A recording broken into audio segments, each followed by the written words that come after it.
2026 சட்டமன்ற தேர்தலை முன்னிட்டு 234 தொகுதிகளுக்கும் வாக்காளர் பதிவு அதிகாரிகளை தேர்தல் ஆணையம் நியமித்துள்ளது. தமிழகத்தில் அடுத்த ஆண்டு சட்டமன்ற தேர்தல் நடைபெற உள்ளது.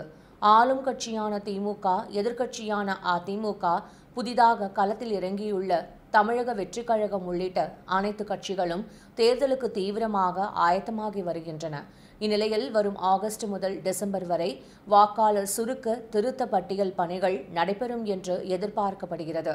இந்த பணிகளை மேற்கொள்ள தமிழகத்தில் உள்ள 234 தொகுதிகளுக்கும் வாக்காளர் பதிவு அதிகாரிகளை இந்திய தேர்தல் ஆணையம் நியமித்துள்ளது.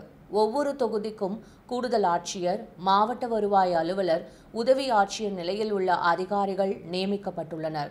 இவர்கள் வாக்காளர் பட்டியலில் பெயர் சேர்த்தல், நீக்கல், திருத்தம் செய்தல், இடமாற்றம் உள்ளிட்ட பணிகளை மேற்கொண்டு வாக்காளர் பட்டியல் தயார் செய்வதற்கான பணிகளை மேற்கொள்வார்கள் என கூறப்பட்டுள்ளது.